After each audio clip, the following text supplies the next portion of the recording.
नमस्कार शेतकरी मित्रांनो, आज मी तुम्हाला दाखवणार आहे अप्सरा येल्लो व्हरायटीची लागवड केलं यानंतर फक्त चौथ्या दिवशी आलेल्या मोठ्या समस्येचं झटपट समाधान तुम्ही बघू शकता। ही अळई झाडाची पानं पूर्णपणे खाऊन टाकते आणि स्वतः मातीत लपून बसते।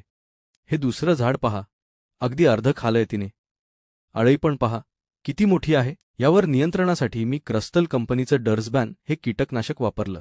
त्याचबरोबर साप फंगिसाइड घेतलं आहे, ज्यात कार्बेंडाझिम 12% झाडाच्या आत जाऊन सिस्टमिक पद्धतीने बुरशीचा नाश करते। मँकोझेब 63% संपर्क पद्धतीने बुरशी वाढू देत नाही। आणखी एक हाय ह्यूम हे ह्युमिक ॲसिड आहे, जे पिकांच्या पांढऱ्या मुळांची वाढ म्हणजेच व्हाईट रूट डेव्हलपमेंटसाठी उपयोगी आहे। मी ही तीनही औषधं एकत्र करून आज पहिल्या ड्रेंचिंगमध्ये दिली। फक्त काही मिनिटांत जमिनीत लपून बसलेली काळी अळीवर आली आणि संपली।